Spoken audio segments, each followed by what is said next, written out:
Tito Tatín, Tatín, Tatín. Ocio fuera de carta. El programa para dar a conocer el ocio alternativo y engancharte a él.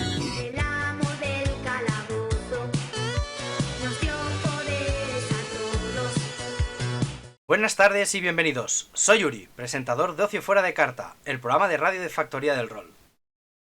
Hoy, en nuestro 12º programa, seguiremos con la saga de Mundo de Tinieblas y empezaremos hablando de un par de juegos ya más minoritarios en comparación con los 3 anteriores. Dejaremos de lado a los vampiros, los hombres lobo y los magos, y hoy hablaremos del fantástico mundo de las hadas y el tenebroso mundo de los fantasmas. Para hablar de estos seres sobrenaturales nos acompañan dos invitados muy especiales. En primer lugar, tenemos a Marcos, que aunque en redes todos le conocen como Revis Poco Friki, es artista en formación, tiene un canal de YouTube que comparte ese mismo nombre y está dedicado a todo tipo de géneros de sistemas. Es incapaz de decir que no a dirigir a todo aquel que le necesite. Buenas tardes, Marcos. Buenas. Y también nos acompaña Juanma, que en redes es conocido como Oceano Rolero, que vive en el puerto de Santa María, es oceanógrafo, ¿lo he dicho bien?, de profesión, y de ahí el juego de palabras. Tiene un canal de YouTube llamado El Canal de los Olvidados, que dice que lo llamó así en honor a su juego favorito, Raíz del Olvido. Aunque desde hace ya tiempo ofrece contenido de otros juegos olvidados o menos habituales tanto en la plataforma de YouTube como de Twitch. Buenas tardes, Juanma. Encantado de estar aquí. Bien, es una lástima, nos iba a acompañar también Vero, que también la conocéis ya de otros programas, de Viejas Glorias contra Nuevas Generaciones, de Hombre Lobo, pero temas personales no le han permitido estar hoy con nosotros, o sea que seguiremos con Marcos y Juanma. Y hoy el programa va a ser un poco distinto porque al ser sobre dos juegos distintos, las preguntas y las intervenciones irán bastante más dirigidas a uno de los miembros y habrá menos debate de lo que suele ser habitual. Pero vamos al lío, vámonos a ello. Para empezar, vamos a hablar un poco en general de lo que son los dos programas en sí. ¿Vale? La primera pregunta, y casi la más obligatoria y la más importante de todas, es: chicos, ¿por qué estos juegos son tan minoritarios en España? ¿Quieres empezar tú, Océano? ¿Empiezo? Venga, empiezo yo. A ver, ¿por qué Graith el Olvido es tan minoritario? Todo el mundo que he conocido que sabe algo del juego siempre me ha dicho lo mismo. O casi lo mismo. Graith el Olvido está guay, pero es injugable, es muy difícil. Y yo creo que fue la propuesta que en los 90 supuso el juego, ¿vale? Tenía bastantes cuestiones que tal vez hoy no nos parecen más habituales, como el tema, por ejemplo, de la narración compartida, el tema de, por ejemplo, de ir generando el trasfondo y el recuerdo de tu fantasma a medida que vas jugando a través de las pasiones, cosa que hoy que en juegos que van por aspectos como Fate e Itos es muy normal, pero a lo mejor en los años 90 eran cuestiones más raras. Después estaba el tema de la sombra, consabido tema de la sombra, eso de que otro jugador lleva el lado oscuro de tu propio personaje. Entonces, yo creo que como tenía mecánicas tan novedosas en la época, aunque la ambientación molaba y es tenebrosa, es el contrapunto un poco a Changeli, ¿no?, que para eso está aquí, pues fue recibido al principio, pero después los intentos de jugar tal vez le resultaban muy difícil o por ejemplo, con respecto a las propuestas que nos traían los otros. Y yo creo que es eso. Aparte de que es cierto de que en la edición que vimos aquí en España de Factoría había algunas cuestiones que no estaban bien explicadas, la verdad. Y necesitabas bichear en la edición original y demás para entender un poco qué es lo que quería el autor con esa idea, ¿no?, que se mostraba en el manual. Y yo creo que sobre todo es eso, que la propuesta era bastante diferente. Y eso creo que fue siempre eso fue lo fundamental, creo yo. Completamente de acuerdo. Vale, pues ya que estás de acuerdo, ¿qué pasó con Changeling? Pues mira, yo particularmente opino que en el caso de Changeling es un poco diferente, ya que es posterior a Gride. Creo que uno de los problemas que hubo en las comunidades en los 90 fue que se malinterpretó el juego debido pues a una idea un poco de que el juego podía ser un poco cursi, por esa idea de Disney de las hadas, ¿vale? Podría ser un poco eso, en parte. La Vale, no culpa es sé. de Disney en Changeling, eso está claro. No, la culpa es de la gente en general, y en eso me incluyo yo también, porque a veces cometemos estos prejuicios al valorar los juegos como algo, pues por el primer vistazo, por falta de lectura, por falta de comprensión lectora, y también, pues, no sé muy bien cómo orientarlo sin sonar políticamente incorrecto, ¿no? Pero hay muchas cosas soterradas en este problema del juego que lo hace tan minoritario. Y que, bueno, no sé si deberíamos hablar aquí de ello, pero Puede yo creo ser, que también... Dime. puede ser políticamente correcto. En el programa de Ocio Fuera de Cartas, una de las cosas que que nos caracteriza es que decimos las cosas por su nombre. O sea, el ser políticamente correcto no debe estar reñido con el decir las cosas tal cual son. Bien, pues yo creo que un poco conceptos masculinos que llegan a pensar que por llevar un hada ibas a ser alguien un poco más, vamos a decir, entre comillas, flojo, y que no es así. Yo he visto jugadores cuando les he propuesto jugar a Changeling, me han venido con excusas, porque es lo que son, diciendo que ellos no querían ser un hada Tinkerbell, una campanilla flotante y diminuta, volando por los aires soltando polvo de hadas, ¿no? Yo a eso siempre he contestado, ¿qué malo hay de eso? Ser pequeña, hermosa, fuerte, poderosa, ágil y mágica. No hay nada malo en eso. No hay nada malo en eso. En cambio, les mola mucho ser toreador. O sea, que alguien me lo explique.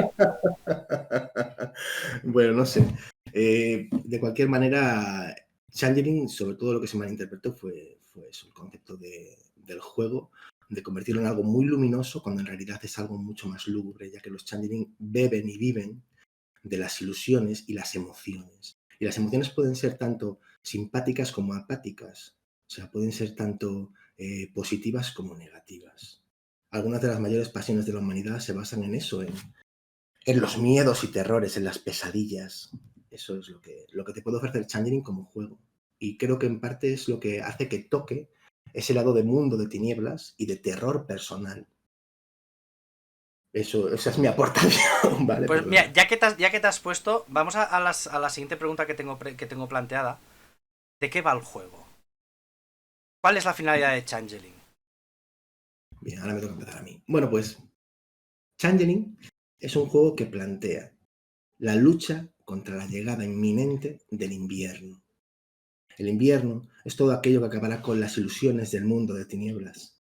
Las hadas vigilan proteger el ensueño y esta realidad, bueno, proteger, sí, salvaguardar el glamour, que es la esencia pura de las ilusiones y las pasiones. Esa energía que brota de los seres humanos cuando estos se ven inspirados por las hadas o en sí mismos, por su propia naturaleza creativa. Y no solamente en lo creativo, sino también en lo ideológico.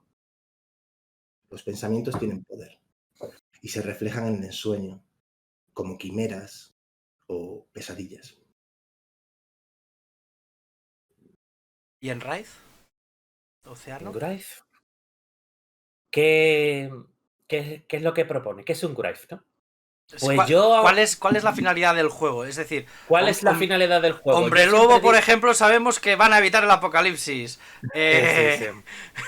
Pues Pues yo siempre digo, y así lo digo, vamos, lo he dicho en los vídeos que tengo por ahí y tal, que para mí Grave, a pesar de que lo parezca lo contrario, es el juego del mundo de tinieblas más humano. ¿Por qué? Porque en él lo que estás interpretando es el alma de un hombre que no quiere ser olvidado, quiere ser recordado. Y que ahí tiene cadenas que se llaman grilletes y tiene asuntos inacabados que hacen que su alma siga morando entre nosotros, oculto a nuestros ojos, y que de alguna manera quiere decir, oye, que estoy aquí, que sigo aquí, que no me olvides. sea, que la finalidad de un personaje de Wraith es que no le olviden. Efectivamente. De ahí podemos sacar la conclusión de que los fantasmas están asustando y tocando la moral a la gente, imaginada en plan de, oye, no me olvides que estoy aquí, hey, estoy aquí. Entonces, pues eso, básicamente es eso. Es cierto de que hay muchos fantasmas que buscan un concepto que se llama la trascendencia, que sería como la reencarnación, que eso sería resolver todos los asuntos que le atan aquí para volver a reencarnarse y vivir una nueva vida, ¿no? Eso sería como la Golconda en Vampiro, ¿no? Pues eso sería el fin último, ¿no? Pero eso hay que hacerlo bien. Y esos son los objetivos y el motor que anima a tu personaje de Wraith a seguir hacia adelante, a resolver tus asuntos, tus pasiones y tus ataduras, resolverlas bien y no que se destruyan y que caigan en el olvido, porque eso conlleva tu desaparición.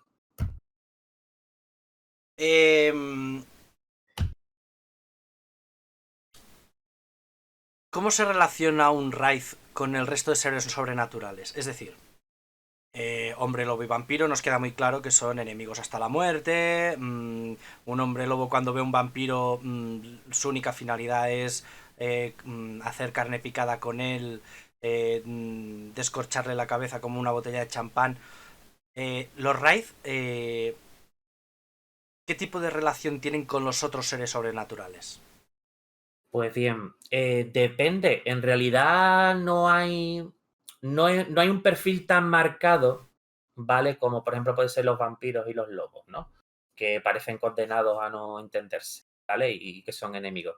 En Wraith depende mucho. Por ejemplo, no es lo mismo tal vez la visión que tiene un Wraith de un Giovanni que viene aquí prácticamente a capturarlo y a aprovecharse de su poder, por ejemplo, que la que puede tener con un Sluag, por ejemplo, que son capaces, que es un linaje de Changeling, que son capaces de hablar con los fantasmas. Un Sluag puede ser un aliado importantísimo para resolver esas pasiones y esos grilletes que atan al fantasma, ¿no? Porque lo primero es que hay una criatura sobrenatural que es capaz de comunicarse contigo, ¿vale? Sin que tú tengas ese arte para comunicarte con ella, ¿no? Entonces, depende mucho.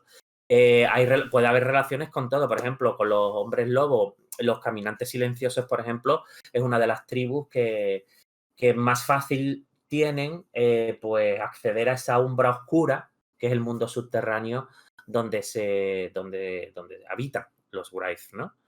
O, por ejemplo, con magos, así, por ejemplo, entraría los eutánatos, por ejemplo, podrían ser una cábala que podría tener bastantes relaciones con Wraith, pero lo dicho, a priori, no hay una relación positiva o negativa, ¿vale? No tiene por qué ser. Yo, por ejemplo, tengo una aventura por ahí en la que uno de los personajes era la esposa de un vampiro fallecida, que estaba atada a ese vampiro, que antes de ser abrazado, ¿no? Entonces, pues por ejemplo, es una semilla clásica si quieres relacionar el mundo de Wraith, por ejemplo, con otra de las criaturas del mundo de Tiniebla. Poner de grillete a esa criatura. Sí, pero lo que me refería más es que está muy bien todo lo que has dicho. O sea, me acabas de dar muy malas ideas. Aprovechables, lo que dices tú. Me has dado muchas semillas ahí por ahí delante. ¿Es posible crear un crossover de Wraith con algún otro juego? A ver, posible, pero ahora te digo yo, ¿es posible hacer un crossover de lobo con vampiro o con mago? A mí es que en el mundo de Tinieblas los crossover, es decir, que cada jugador lleve en una raza, a mí me parece que a mí no me gustan demasiado, ¿eh? Yo lo he hecho una vez y no me gusta demasiado. Yo no me refería bien a eso. Yo para eso digo siempre que existe el sombras profundas de No Solo Rol. Me refiero a de un crossover del estilo Bajo la Luna Ensangrentada, por ejemplo, donde juegas la misma partida con vampiros, con hombres lobo, y hay cierto que o sea, que es, tú juegas la partida como vampiro y luego juegas la misma partida desde el punto de vista hombre lobo, y hay ciertos momentos que las acciones que has hecho como vampiro tienen sus consecuencias en la partida que juegas como hombre lobo. Me refería más a ese tipo de crossover, no a compartir, Sí, no a hacer una mesa multidisciplinar, que eso puede acabar con una batalla campal del propio grupo, ¿vale? O sea, me refería más a ese tipo. Sí, te entiendo que sean dos grupos diferentes, dos historias diferentes, o el mismo grupo, pero un día toca interpretar vampiros y otros lobos, ¿no? Sí. A eso te refería. Claro que es posible. Claro que es posible, como con cualquier otro juego de Mundo de Tinieblas. Es simple y llanamente, pues, pensar en qué vas a utilizar como gancho para interrelacionar ambas historias, ¿no? Por ejemplo, así a bote pronto, unos vampiros, por ejemplo, que tienen conexiones con el mundo inmobiliario y están haciendo diferentes recalificaciones en una ciudad, y entre ellas pues cuadra la morada de algún que otro Grace poderoso, ¿no? Entonces, por un lado están los vampiros intentando hacerse con el control de ese barrio, y por otro lado, pues los Grace que pueden desde poseer al concejal de urbanismo que no le va a dar la autorización al vampiro hasta, no sé, así a bote pronto es una de las semillas que se me ha ocurrido, por ponerte un ejemplo. Es posible, realmente hay poner. Generación de semillas al instante. Sí. Travis, Changeling. Changeling y cómo se cruzan los hilos que Sí, se ¿qué cruzan por no sé cuándo, qué ¿no? relación tienen con otros seres sobrenaturales y la posibilidad que hay de hacer crossover, de mezclar partidas entre seres sobrenaturales? El tema de las hadas respecto al resto del Mundo de Tinieblas es que si tú miras en los manuales directamente, lo que te encontrarás es información que de lo que habla siempre es que las hadas, vamos a decirlo coloquialmente, van a su rollo, de no te metas con las hadas, evítalas, porque todo aquel que juega con ellas acaba perdido. ¿Vale?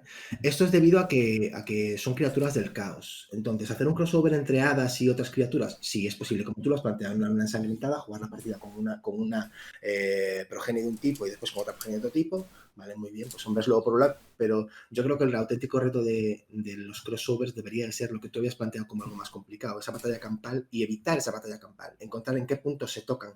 Y es un poco lo que decía Océano, ¿no? Que sí hay puntos en los que se tocan. Por ejemplo, como bien ha dicho, los Slug y los fantasmas están muy aproximados. Es más, en los manuales actualmente de 20 aniversario tienen un privilegio que te permite localizar a estas criaturas y tratar con ellas. ¿Por qué un Slug debería de tratar con un fantasma? Porque ve en él un alma atormentada, al igual que el Slug lo es. El Slug es un tipo de linaje, ¿de acuerdo? Que es en lo que se dividen los diferentes arquetipos del juego, en este caso, Changeling el ensueño, que son como espíritus románticos del terror, de lo abyecto, no tanto ¿cómo decir?, como otros linajes como los Redcaps, pero sí que entraremos en tema de eso, ¿no? Sí, luego Pero, ya entraremos más en detalle. sí.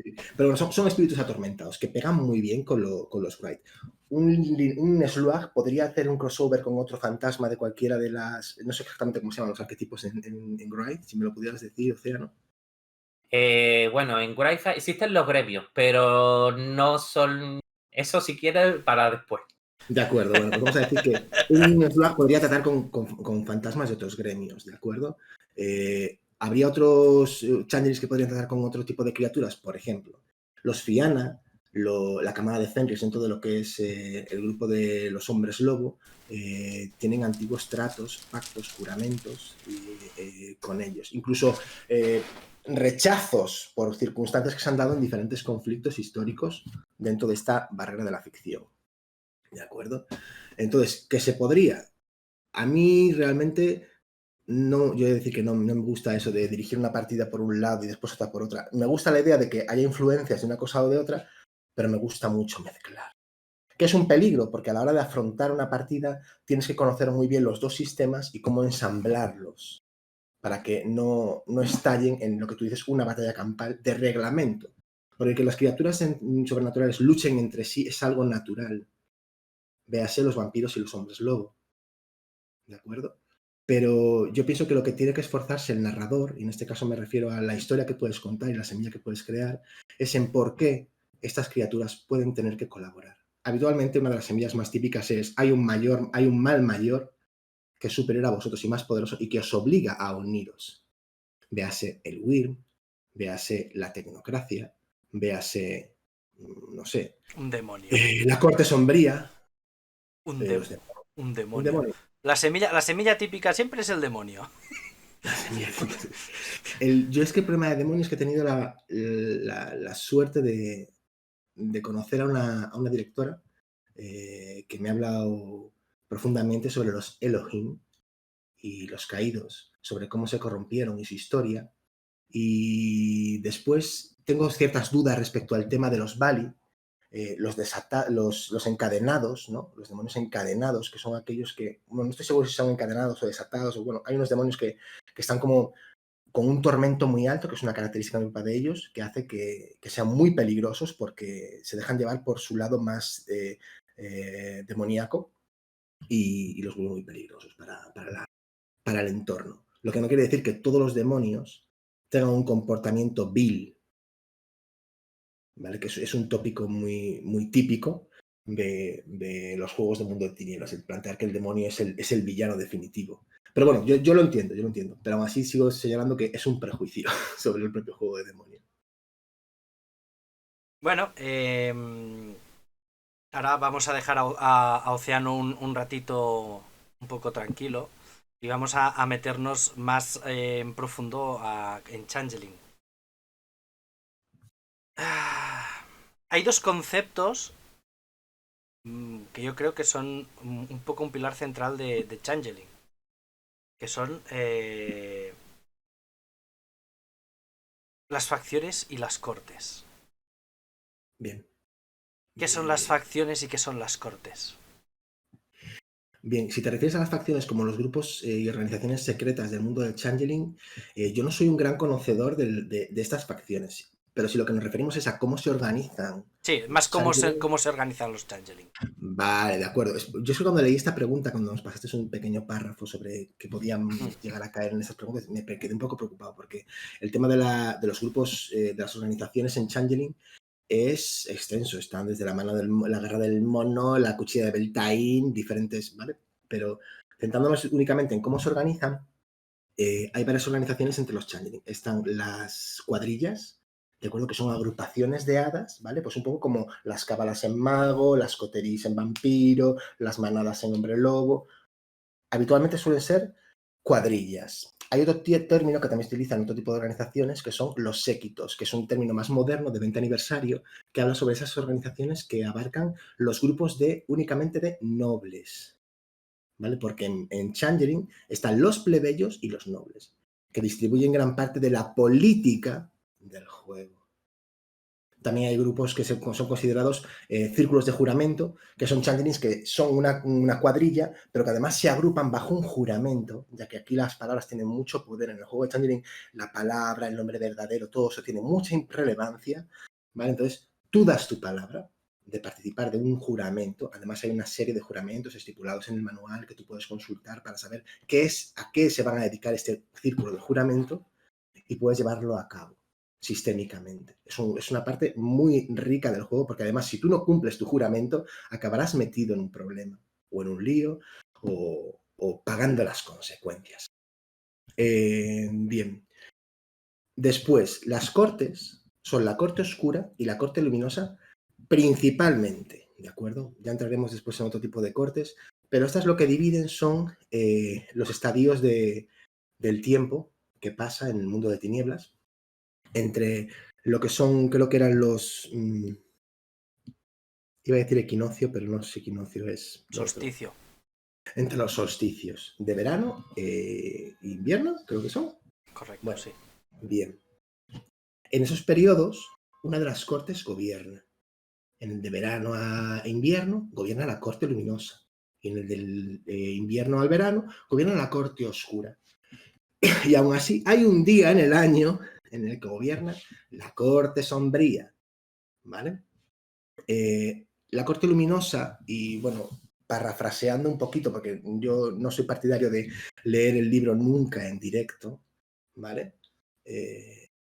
Por motivos de licencia, La corte luminosa aboga por conceptos romanticistas sobre el amor, la ideología del valor de la belleza, y no una belleza estética o más bien mundana, sino una belleza, estética, una belleza en todo, la elegancia, podríamos decir.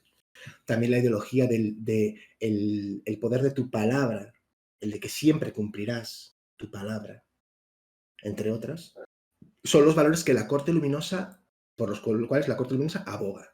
Mientras que la corte sombría, por su parte, considera que el honor es una mentira, que el placer personal ha de ir antes que los valores, no populares, pero sí el yo antes que lo demás, que el resto. Como una idea un poco, no voy a decir egoísta, pero sí traída hacia la modernidad. ¿Vale? No quiere decir que la corte oscura sea un concepto moderno, porque es tan antiguo como la corte luminosa. Pero sí aboga por esas ideas. Y aún así creo que se me olvida algún que otro, como por ejemplo que el glamour es libre, esa energía que fluye, para ellos es infinita. Ellos la manejan con toda libertad. No temen que algún día pueda agotarse la ilusión de la humanidad. Y justifican sus saqueos o su influencia sobre la humanidad de esa manera, para intentar no preocuparse de lo que se les está viniendo encima. Aún así, la corte oscura es mucho más popular que la corte luminosa en muchas ocasiones. No sé por qué. No, a ver, yo tengo un pequeño ritual en mis partidas de Changeling, concretamente, que siempre practico, que es un pequeño examen en el cual yo a los jugadores, de una manera u otra, integrado a partir de la historia, les propongo que me respondan cuál es su opinión al respecto de cada una de las partes de estas pequeñas ideologías, ¿no? Que son 4 en cada una de ellas. Y según lo que me contesten, yo les digo si son luminosos u oscuros sus personajes, ya que la corte a la que perteneces determina tu legado. Y el legado en Changeling es lo mismo que la naturaleza y el concepto. Es una idea dual, ya que todo Changeling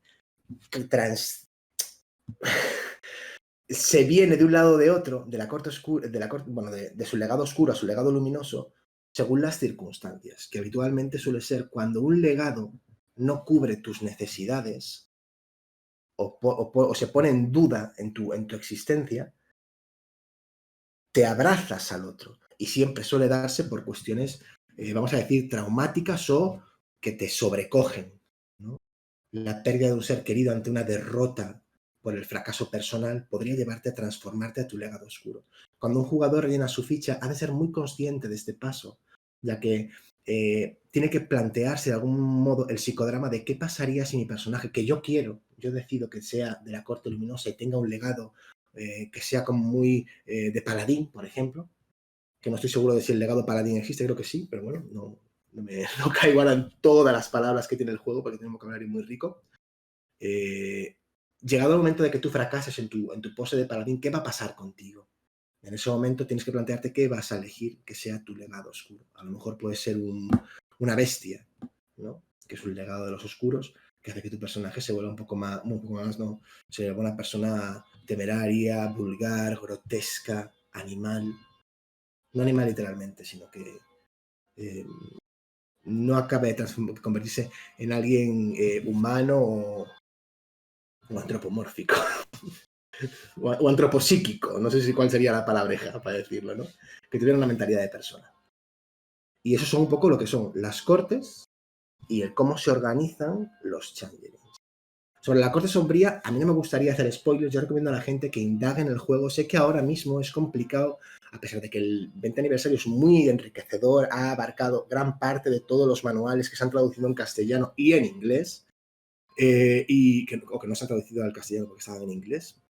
Y es un buen manual, que además ha popularizado mucho el juego, porque aunque digamos que antes no se conocía tanto el Changeling o el Wraith, los 20 aniversarios han dado cabida a que la gente sepa de su existencia, quiera hacerse a través del coleccionismo con estos manuales, y estos coleccionistas puedan tener acceso a esta información que yo siempre digo, hay que consultar. No nos obsesionemos con leernos el manual, hay que abordarlo a través del índice, y es lo que yo recomiendo, y sobre todo consultar lo que es el drama del juego, lo que es el sistema, cómo se resuelve el drama, pero también el lore, porque la ambientación en sí son las partes principales, que digas, no, es que eso es la gran parte del libro. El 20 aniversario es muy gordo, tiene muchas más cosas que te ofrece el juego para a mayores. ¿Tú eres de la opinión de otros invitados que han venido de que los 20 aniversarios solo son herramientas de colección? ¿Que es No. mejor tirar a la segunda edición? ¿O en el caso de Changeling, el 20 aniversario es una buena herramienta para un narrador? Vale, físicamente es tocho, esto, el ¿vale? tocho, el Esto tocho es el padre. aniversario. Esto es para agredir a los jugadores cuando se portan mal, ¿vale? Radicalmente, pero he de decir que a mí me encantaría que las personas que tienen actualmente la licencia de estos juegos dedicaran un poco de tiempo a plantearse el hacer ediciones de bolsillo, como hicieron con Mundo de Tinieblas de Vampiro, o con, ¿vale?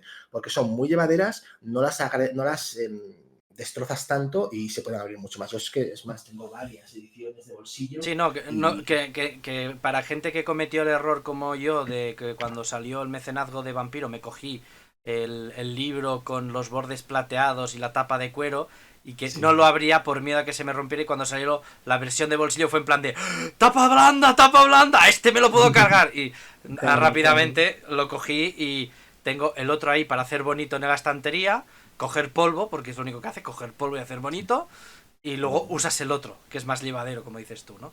Pero sí. me refería más en, por ejemplo, esto es un comentario que ha hecho Justicar en varios de los programas que ha estado, y además es muy recientemente en el de Mago, que dijo que, claro, el tocho de Mago, que son casi 700 páginas, que leerse ese libro es infumable. Que quien quiera narrar Mago, que coja la segunda edición o la edición revisada de Mago, donde se explica exactamente lo mismo en 4 libros diferentes, Claro. y te ahorras muchas opiniones personales del recopilador de Mago, que al final son muchas páginas. En el Changeling 20 aniversario es más útil o añade demasiada paja al juego en sí. Es que añaden más, y aquí te digo una cosa. Yo aquí estoy hablando solo, pero te digo una cosa. Océano Rolero es un gran conocedor de Changeling. Podría estar aquí, bueno, ya no solamente justificando lo que yo pueda decir, sino hasta corrigiendo. ¿Vale? Pues o sea que yo, Océano, si hace falta, Océano. No. Yo siempre digo que Stygia respeta la soberanía de Arcadia. Muy bien. Desde aquí me quito el sombrero de copa. Bien, entonces, lo que diré es que, mira, Changeling, el 20 aniversario, ha aportado muchas cosas a mayores, como la idea de cómo crear nuevos linajes, un montón de artes que antes no eran tan conocidas o que no eran accesibles. El problema que tiene Changeling es que gran parte de los manuales de Changeling no fueron traducidos al castellano. Hablando siempre de que la gente no tiene por qué saber otro idioma que no sea el suyo. Que es muy bonito aprender idiomas, no voy a decir lo contrario. Pero por eso yo consumo libros en castellano, porque se me hacen más accesibles. No quiere decir por ello que no sepa inglés o que, ¿vale? El otro problema que tiene es el que esto está descatalogado. Conseguir un manual de estos, físico, es complicado. Si hablamos de PDFs, en aquella época no había PDFs de estos juegos, y actualmente lo que sí se trabaja mucho es con, vamos a llamarlo por su nombre, con la piratería. Algo con lo que yo no estoy de acuerdo. Yo puedo comprender que la gente tenga un montón de PDFs en sus ordenadores en particular y todo eso, pero si vas a jugar a un juego, hazte con el físico, aporta tu granito de arena al mercado del horror, que es un mercado muy pequeño, no es un mercado de grandes multinacionales que trafican con lo que sea. No va de eso. Entonces, yo tengo PDFs y tengo los físicos de esos PDFs. Cuando un juego me interesa, lo tengo, lo consulto, porque creo que son manuales y los manuales son para consultar. Esto no es una novela. Es que ahí te doy totalmente la razón. O sea, esas 700 páginas de Mago no son para estudiarse una oposición. O sea, no necesitas leerte las 700 páginas de Mago para dirigir Mago. Igual que no necesitas leerte el tocho de Changeling, que también es uno grande. Para hacer eso. Plantéate, por ejemplo, una historia de corte luminosa durante el verano y lánzate a dirigir Changeling sin necesidad de haberte empolleado la corte oscura con todas tus artes. Ya si queréis al final hablamos de teorías editoriales, ¿vale? Porque esto daría para hablar programas. Aunque yo comparto, yo soy de... para narrar me es mucho más cómodo tener el PDF, pero soy consumidor de libros. O sea, yo el problema que tengo es que en mi casa falta espacio para libros.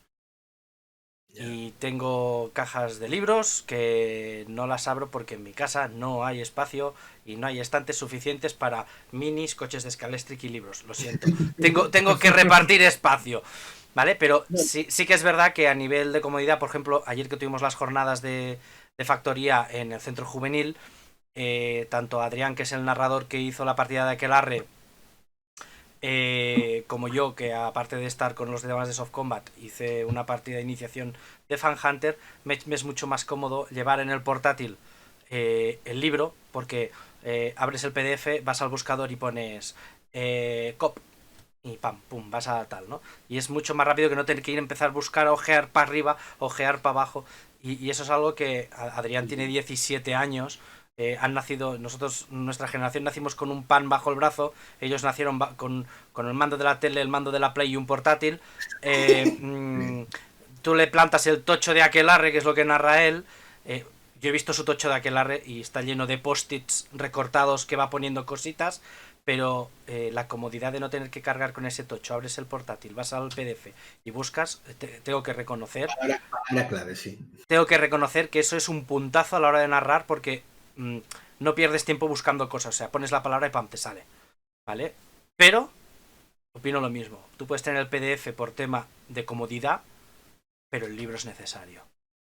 ¿Vale? O sea, nosotros la crónica de Vivo de Vampiro, de Vampiro, por ejemplo, el otro día Patrick, que es la narradora jefe, estaba con un compañero haciendo una partida, yo estaba en casa y me llama por teléfono, oye, mérito tal, página tal del manual, no sé qué, ya me ves a mí, a la estantería, coges el tal, página tal, léemelo, y yo venga a leerlo. ¿Vale? O sea, eso no nos lo tiene que quitar nadie. Más allá de que las editoriales tampoco ganan tanto dinero con los manuales. Pero bueno, eso es otra historia. Vamos a volver a las hadas, que nos vamos por donde no toca. Tipos de hadas. Bien. Antes me has hablado de una campanilla, que a los hombres les da apuro llevar una campanilla. Bueno, eso de... Voy a mezclar cosas. Clanes de... Voy a hacer una mezcla. Clanes de hadas. Bueno, aquí se llaman linajes, ¿de acuerdo? Todo el mundo de Tinieblas se divide en este tipo de arquetipos, ¿no? Los clanes, las tribus, las tradiciones, y en el Changeling se llaman los linajes, ¿de acuerdo? No sé si quieres que te hable de todos en general, porque hay muchísimos, a ver, no te voy a decir que sean 20, pero actualmente en 20 aniversario han ampliado un poco la familia de linajes, ¿de acuerdo? Y no se han limitado a los clásicos. Pues de los clásicos, habla un poco de los clásicos y si quieres añade alguno de los que te gusten más de los nuevos y después dejamos abierto a... Y si alguien quiere saber más, ahí tenéis el manual. Bien, pues los clásicos, empezando por orden alfabético en castellano, estarían los Bogans, ¿vale? Los Bogans o Bogarts.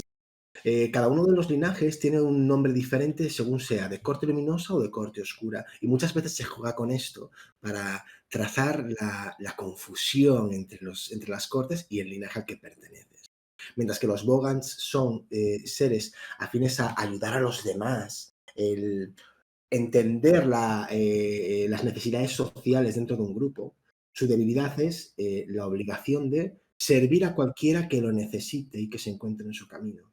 Pero hay de ti cuidado, si se te ocurre, no es tanto no devolverle el favor, sino burlarte de su buena voluntad, ya que harán lo indecible para hacerte pasar un mal trago. En diferencia, los Bogarts son mucho más caprichosos y hacen estos favores no tampoco a cambio de nada, pero sí con la intención de que la deuda se extienda hasta el infinito, ¿no? La deuda de gratitud, ¿no? Porque al final la gratitud es como una especie de control, sumisión de los demás, el que te den las gracias. Recordemos que la palabra en Changeling es muy importante. Entonces, los siguientes, por ejemplo, serían los Eshu. Yo sobre la pronunciación no me voy a meter mucho porque en el mundo de Changeling hay pronunciaciones de diferentes culturas, entonces es complicado pronunciarlo exactamente, ¿vale? Los Eshu son espíritus son lo que se diría un espíritu libre, un rondador de todos los mundos, que busca constantemente nuevas historias que contar y además que vivir, porque además son un poco egocéntricos y tienen un concepto de la libertad que es muy importante para ellos, el ser libre, debido a la procedencia de su linaje, ¿de acuerdo? Ya que los Eshu no pueden descansar nunca en el mismo sitio. O es una excusa o una leyenda que cuentan sobre el primer Eshu, que engañó a la muerte, y creo que también el otro era la muerte y el sol, que se habían enamorado de una dama, y Eshu, al conocerla, se enamoró también y engañó tanto a la muerte como al sol para que éste pues, se quedaran en una sala aparte sin sus objetos mágicos, y él le robó sus objetos y a la chica. Entonces, para que la muerte no les pille y el sol tampoco les alcance, nunca dejan de moverse y por eso nunca descansan en el mismo sitio. Eso cuenta su leyenda. Siempre están contando historias, tienen una facultad muy útil, que es que siempre que aprenden una nueva historia, al final de una historia ganan un punto de experiencia, que es muy útil. Ese raspado de experiencia que te da ese punto de agilidad o de... Ahí lo tienes, con el eso lo puedes conseguir. Ahí me acaba de venir a la cabeza Bilbo Bolsón. Sí, ¿no? El camino, la idea de la vuelta y todo eso, ¿no? Exacto. Muy bien. Pues sí, posiblemente, pero bueno, la idea de estar constantemente caminando. Y su defecto es que son temerarios. Siempre están metiéndose, buscando el camino más peligroso bueno, el peligro les viene a ellos, es algo casi traído por cosas del ensueño, que es una frase mucho de mi mesa, ¿no? Cuando algo ocurre ya no es lo hizo un mago, son cosas del ensueño. Después de los Eshu, no me lo sé de memoria, disculpa. Están los Knocker. Los Knocker, que son grandes favoritos entre los favoritos de mucha gente, ¿vale? Por su mal carácter, su espíritu perfeccionista. Yo soy Knocker. Tú eres Knocker. Yo soy Knocker. Yo soy Bogant. Por eso no puedo decirle que no a nadie que me diga, oye, yo quiero jugar a algo. Y yo, venga, vamos a jugar. Después me pasa lo que me pasa, que acabo con 20.000 partidas y no hay quien dirija tanto. Bueno, los Knocker, que son espíritus pues eso, muy, muy perfeccionistas, y es su gran defecto, esa búsqueda de la perfección que les lleva siempre a encontrar un error en cada cosa. Además son muy mal hablados en general, tanto luminosos como oscuros, y le llaman knockers porque tienden a golpear tanto verbal como físicamente a los objetos, sus compañeros y todo lo que encuentren por delante, ¿no? Picando a todo el mundo. Es un poco esa naturaleza que tienen los propios knockers, ¿no?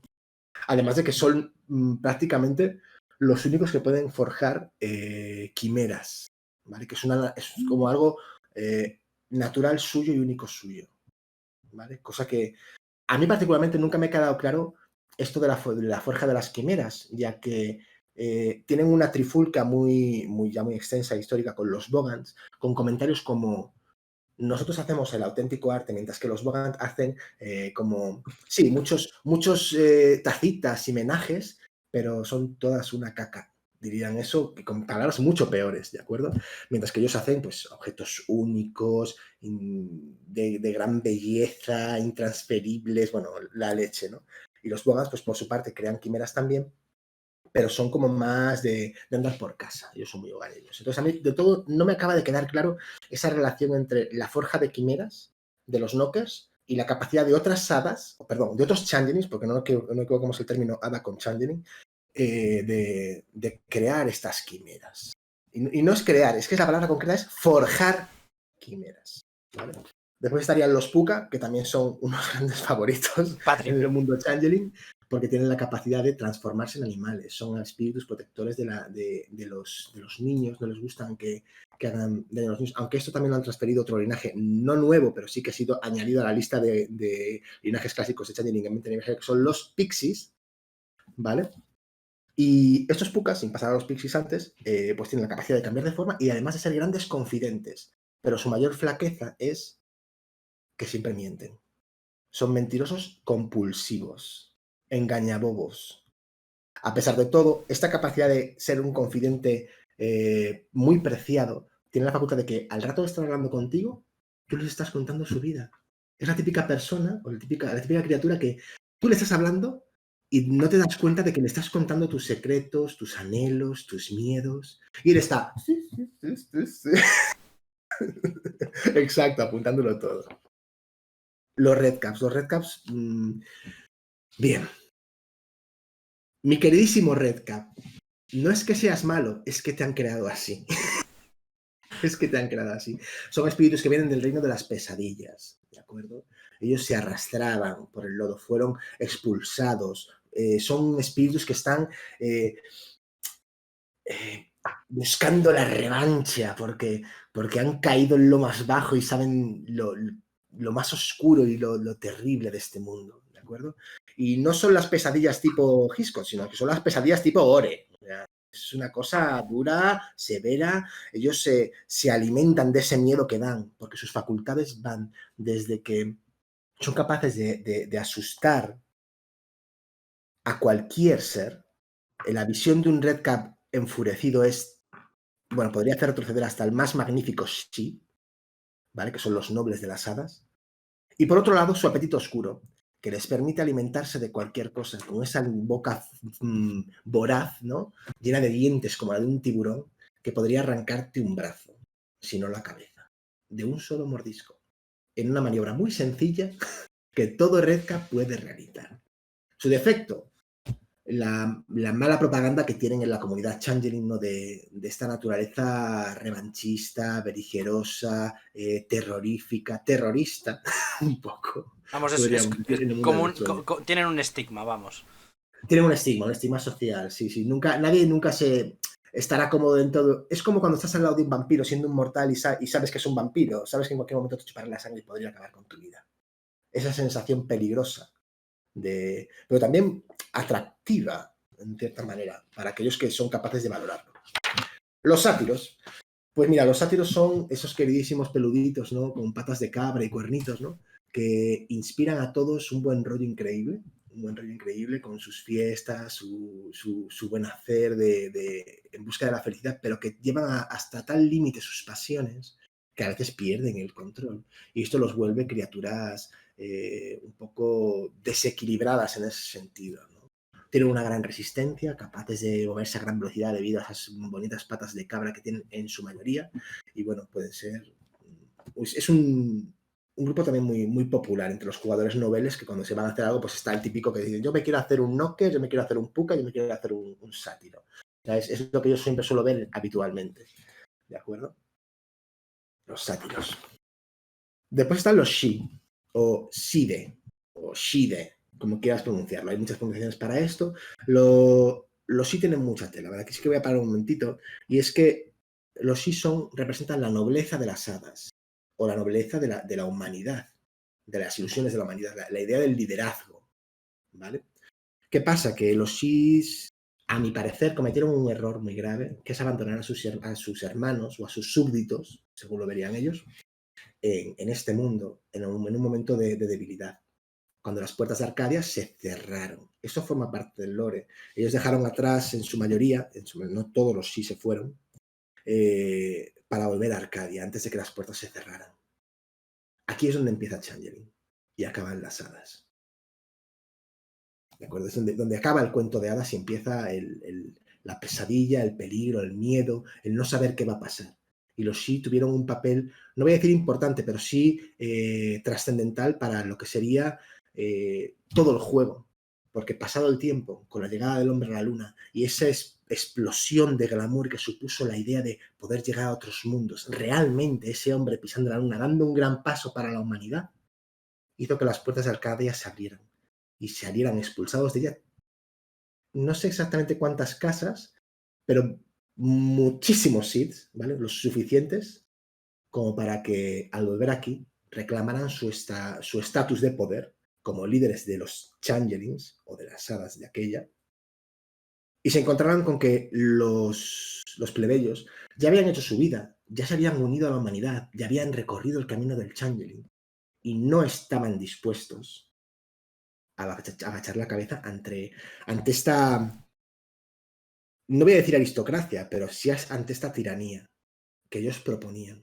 Aún así, entre ellos había gente con buenas voluntades, pero como siempre en todos los grupos suele haber alguna manzana podrida. Y esos son los Sith, los nobles, los que llevarán a la gloria por su liderazgo, su espíritu de liderazgo, a las hadas, ¿vale? Entre los Sith, en el 20 aniversario sí se dividen en dos partes, y creo que esto es importante decirlo. Están los Sith arcadianos, que son aquellos que se fueron a Arcadia dejando con el culo al aire a sus compañeros, y los Sith de otoño. Los Sith de otoño son aquellos que se quedaron de este lado del mundo, del lado de la realidad, la teluria, llámalo como quieras, ¿vale? De este lado del velo, apoyando a sus hermanos. Principalmente la casa Skatach, representada con el blasón del unicornio, el unicornio negro. Ellos se quedaron atrás y convivieron y se convirtieron en Changeling. Cuando un Sith muere, sea férica, banalmente o de otra manera, no se sabe lo que pasa con él. No se sabe si vuelve. ¿De acuerdo? Mientras que los arcadianos sí vuelven. Vuelven otra vez. Los Sluag, ya os había dicho, los Sluag son espíritus románticos atormentados, gustosos de lo abyecto, lo podrido, lo bajo, el terror psicológico.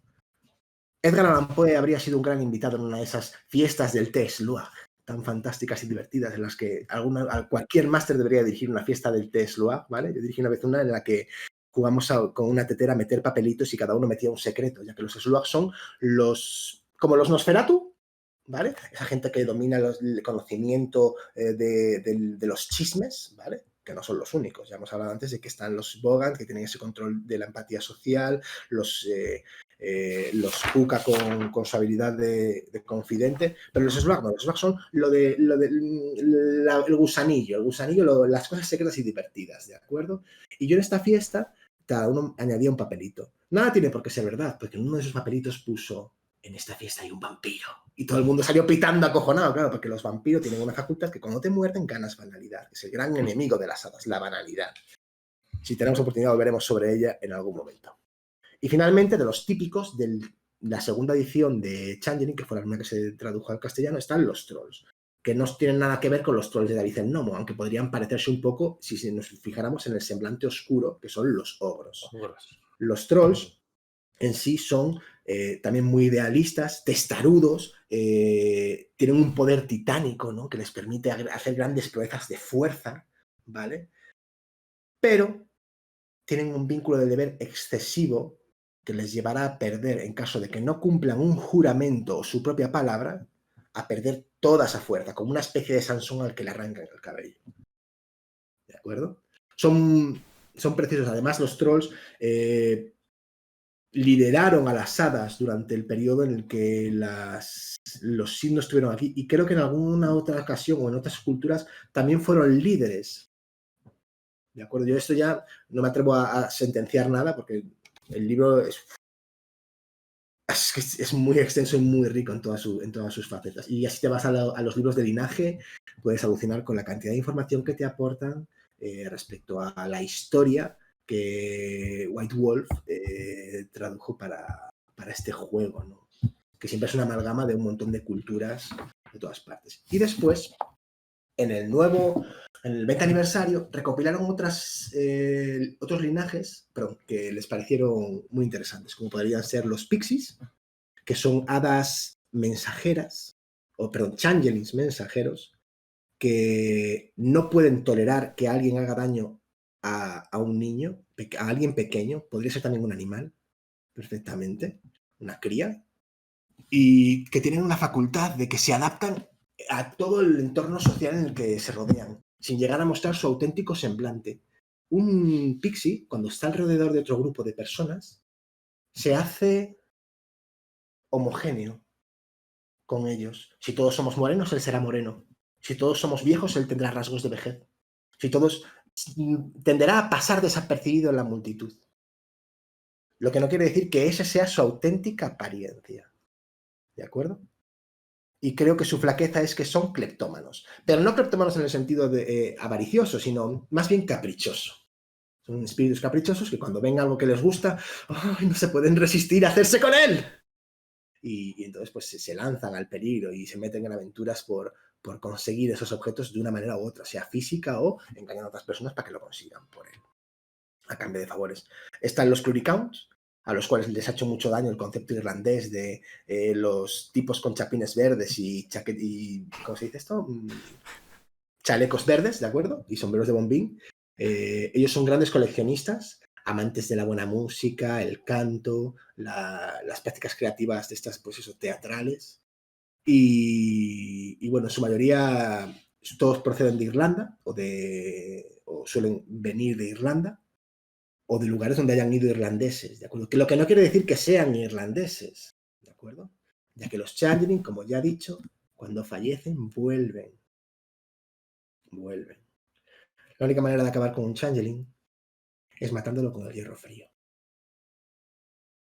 Habría muchos más linajes de los que podríamos hablar, porque aquí solamente estamos hablando de los Changelings, vamos a decir, occidentales, y más bien los afincados en el viejo continente y aquellos que viajaron al nuevo continente, porque aquellos que viajaban al nuevo continente se encontraron con otros linajes, los linajes de los Nunei, los espíritus o las hadas venidas de lo que consideramos el Nuevo Mundo, de las Américas. Pero no solamente en América, en todo el continente de norte a sur había hadas, sino que también estaban creo que se llaman los Shen, corrígeme si no, los de la corte de los 8000 sueños o de los no sé cuántos mil sueños. Los 100. Exacto. Que son los Changelings o las hadas del mundo oriental, del lejano oriente. Aunque no estoy seguro de si también abarca los del Oriente Medio. Lo que sí tengo claro, básicamente son lo de, podríamos considerar China, Japón, creo recordar la India y esa parte fundamental, la parte que más, sobre todo China y Japón, ¿vale? Exacto. Sí, entonces estaba en lo correcto. Es porque muchas veces esta parte se me escapa mucho porque yo siempre me he centrado mucho en el manejo de los Kitain, que es como se conocen a los Changelings occidentales, principalmente. De hecho, dependiendo si usas la palabra china es 100 y si usas la palabra japonesa Shinma. Es algo así. Y los linajes asiáticos, los chinos, son más predominantes que los japoneses. Exacto. También hay hadas africanas, australianas, pero ahí ya te metes en el tocho. En el tocho. No, pero es que aquí está todo. Y además te propone que sumes y sigas y creas nuevos linajes, porque por ejemplo no te vienen las arpías, que sería un linaje maravilloso para crear. ¿Vale? Te viene una parte para crear tus propios linajes, como Exacto. Lo tendrías que diseñar y demás, y porque te gusta el folclore polaco y ahí hay una hada que te gusta, digo, pues nada, lo que sea. Yo, después de todo lo que has dicho, me ha quedado claro por qué siempre me han gustado los Slack. Teniendo en cuenta que mi personaje de vampiro es un Nosferatu, ahora ya sé por qué los Slack me encantan. Y cuando has hablado de los trolls, me han venido a la cabeza los trolls de Frozen. No sé por qué, pero me han venido a la cabeza los trolls de Frozen. O sea, tal cual ibas hablando, los estaba viendo cantar, bailar y hacer volteretas convertidos en piedras. No sé por qué. Pero de verdad, muy completo. O sea, me he quedado anoradado. O sea, creo que ya no necesito leerme el libro. Pregunta. ¿Los linajes? ¿Hay linajes más propensos a ser de la corte oscura o de la corte luminosa? ¿O depende de cada uno individualmente? Es más propenso. Es a nivel. O sea, ¿los linajes son de la corte oscura o corte luminosa o ya es más a nivel individual?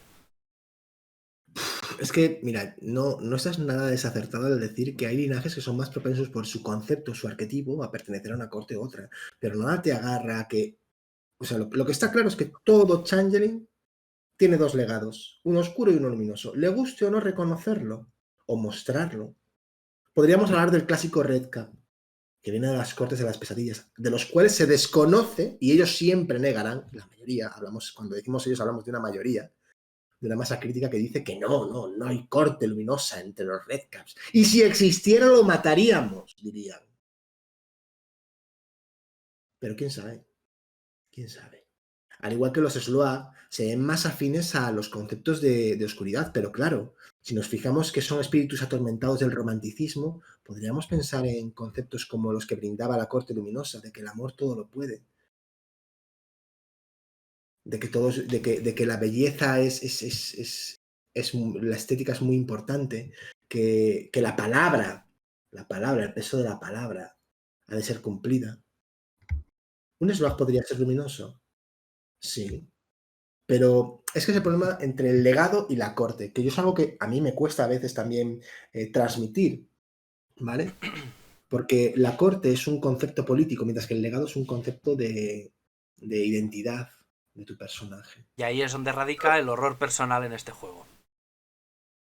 Pues en parte sí, en parte sí. El trauma entre los dos legados, entre estar en el lugar apropiado, apoyando a la gente apropiada, entre lo que se espera de ti y lo que tú quieres hacer de tu personaje. Mientras que tú estás en un juego de política, de las cortes, la luminosa, la oscura, que están todo el rato combatiendo, ¿no? o politizando la situación, tú te sientes a veces que no estás en el lugar apropiado, que tú eres oscuro, pero que la corte oscura a lo mejor no te brinda esas facilidades que te puede brindar la corte luminosa. Y en ocasiones ninguna de las dos. Y esto nos pone en una posición muy peligrosa, porque nos podríamos acabar cayendo del lado de las sombras, en la corte sombría. O a lo mejor siendo un Quijote de la vida, ¿no? que pasa de las cortes, ¿no? Pero que sigue teniendo su legado e interpretando su legado. A ver, ambientación de Changeling. ¿Dónde se juega en Changeling? ¿Juegas en el mundo real? ¿Juegas entre el mundo real y un mundo onírico? ¿Estás en la Umbra? ¿Estás en Tumbuctú? Bien, Changeling se llama Changeling el ensueño porque el hábitat natural de las hadas es el ensueño. El mundo en el cual se refleja todas las ideas, emociones, pasiones, todos esos conceptos están ahí en el ensueño. Y el ensueño es una fracción de la umbra. Está en la umbra, forma parte de ella, pero es como... No sabría decirte si es un reino, porque yo no creo que el ensueño sea un reino, es un aspecto de la umbra en sí, ¿de acuerdo? Sin llegar a ponernos muy metafísicos. Y aparte de eso, los Changeling, que son mitad hada, mitad mortal, conviven tanto en este mundo, el nuestro, dentro de la ficción del mundo de tinieblas, y el ensueño. Son capaces de percibir esas lenguas de fuego del ensueño, ¿vale? Como que llega hasta aquí y lo pueden ver. Ellos pueden ver en este mundo duplicado o superpuesto o entrelazado las cosas del ensueño y las cosas de la realidad. Y tienen que convivir con ello, porque ya no son hadas. Muchas veces nos confundimos con Changeling cuando decimos, no, es que las hadas, y nos pasa a todos. A mí me pasa también decir, no, es que este hada, no. Los Changeling, los cambiados, los que conviven entre el mundo mortal y el mundo de las hadas. Se juega tanto en este mundo como en el ensueño, pero son mundos muy diferentes.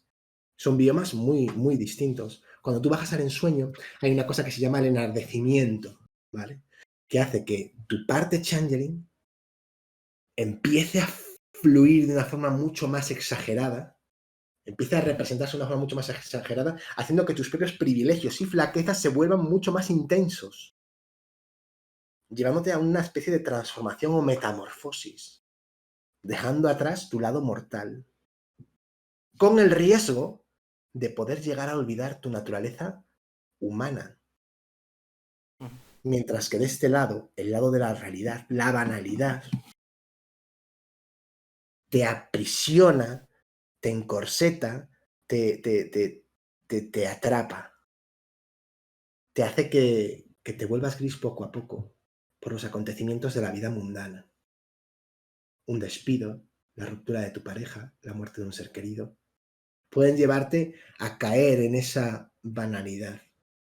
E incluso el que tú mismo niegues tu naturaleza férica, o que tu naturaleza férica niegue a su naturaleza mortal, puede ser peligroso. Los Changeling juegan no en el ensueño ni en la realidad, juegan en esa dualidad, en esa línea que es afilada como un cuchillo, en el que van caminando ellos como un funambulista, intentando encontrar el equilibrio para sobrevivir una vida más, para tener una experiencia más, que será esa vida como Changeling.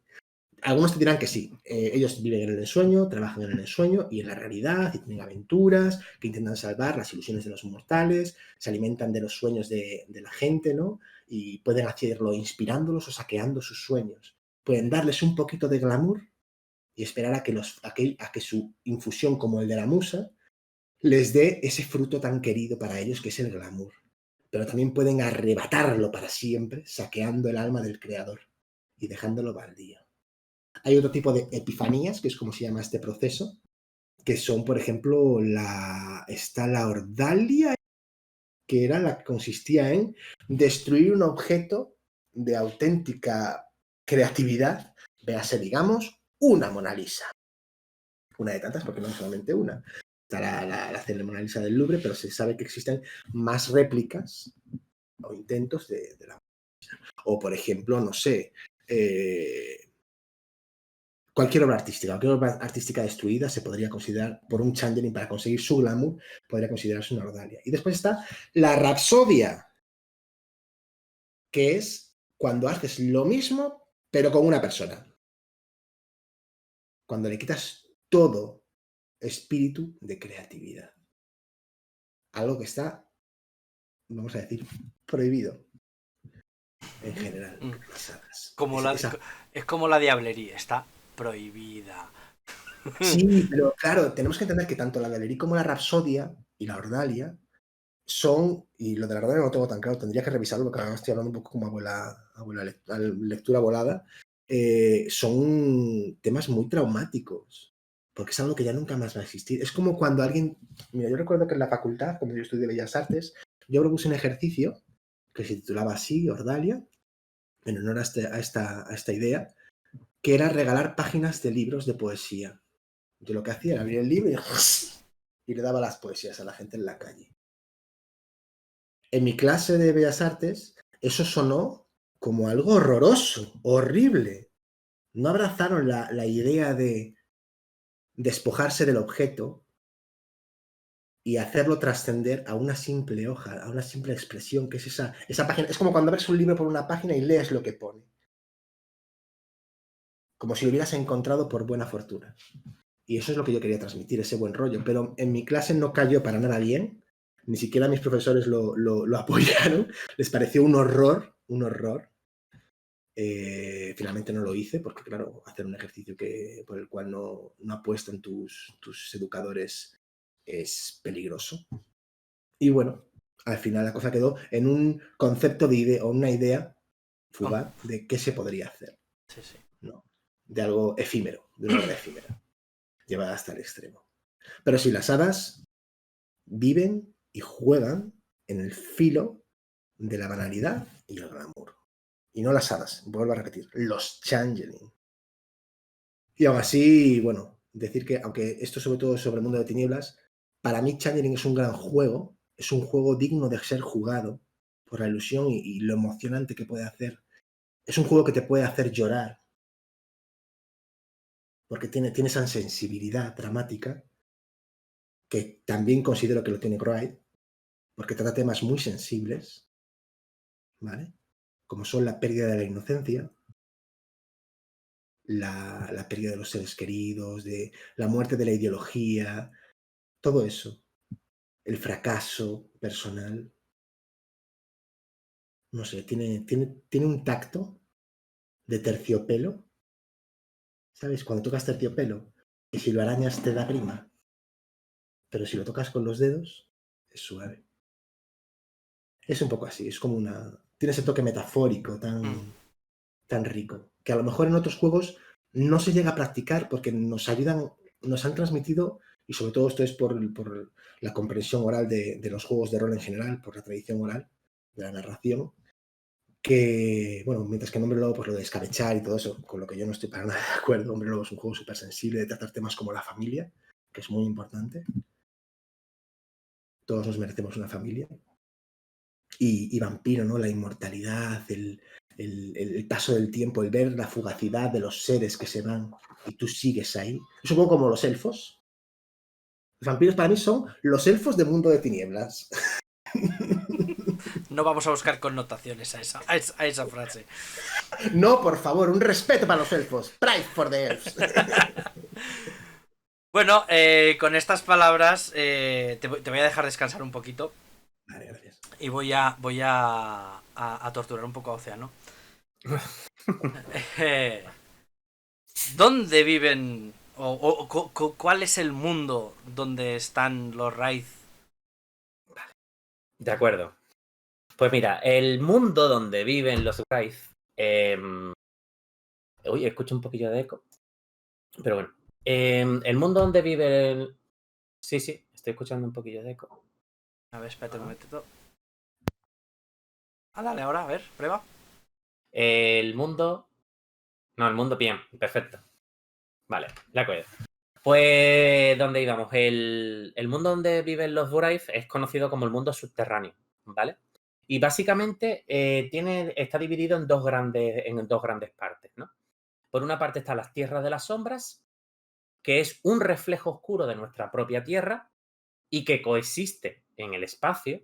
Es decir, tú donde juegas de forma predeterminada es en esas tierras de las sombras, en las que tú ves a tus seres queridos, al resto de los vivos, al resto de criaturas si eres capaz de percibirla, al resto de criaturas de mundo de tinieblas, ¿no?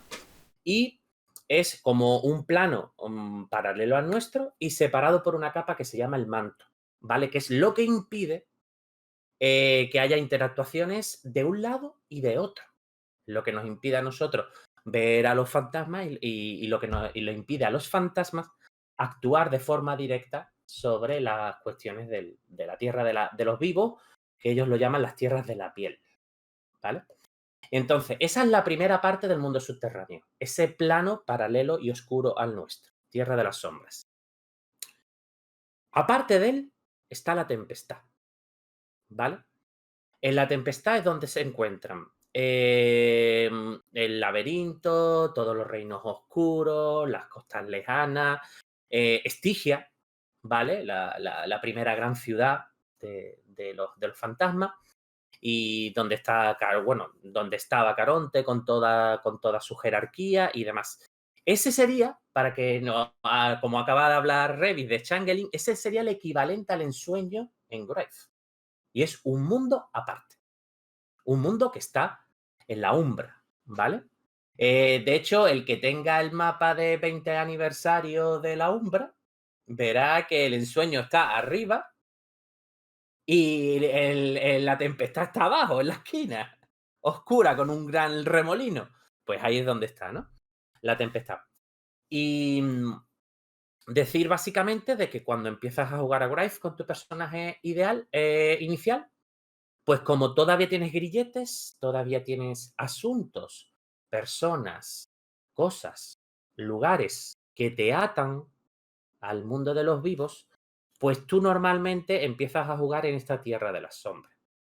A medida que el Wraith va resolviendo esos asuntos, se va internando más en la zona más profunda de este mundo subterráneo, en la tempestad, hasta tal punto de que las almas más antiguas, los Wraith más viejos, que ya no tienen grilletes, tienen limitado el tiempo en el que pueden estar en las tierras de la sombra, cerca de los vivos. Y ya prácticamente viven en una realidad paralela, que es ese mundo oscuro, sombrío, que yo muchas veces digo de green fantasy, ¿no? Y oscuro y todo ese tipo de cosas, pues ese es el otro mundo, ¿vale? Pero cuando vayas a empezar a Wraith, por supuesto, te puedes olvidar, no hace falta que te estudies toda la geografía del mar de sombras y todo ese tipo de cosas, no hace falta. Eso sí, si quieres, te aconsejo que te veas la película de Robin Williams, Más allá de los sueños. Wraith bebe del cine de los 90 por los 4 costados. Hay imágenes que están sacadas del Cuervo, hay descripciones que parece, no sé si el guionista habló con el escritor de Wraith o fue al revés, pero es una manera muy visual de ver, por ejemplo, las costas lejanas, ¿no? Que es cuando Robin Williams encuentra el alma de su mujer y es como todo muy colorido, que es precisamente, hay color en el mundo de Wraith, se llaman las costas lejanas, ¿vale? Y están allí como las almas flotando y todo lleno de luz en una especie de paraíso. pues eso. Pero, lo dicho, cuando empieces a jugar, la Tierra de las Sombras va a ser el lugar donde vas a empezar. Bien. Mientras hablabas, estaba buscando un plano de la Umbra. Me ha quedado muy claro, ¿eh? El ensueño está arriba, la tempestad está abajo, pero muy abajo. Y el olvido aún más abajo.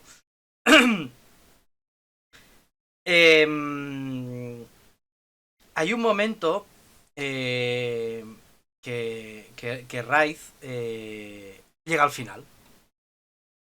El fin del Imperio. El lleno Exacto. 29. ¿Qué pasa?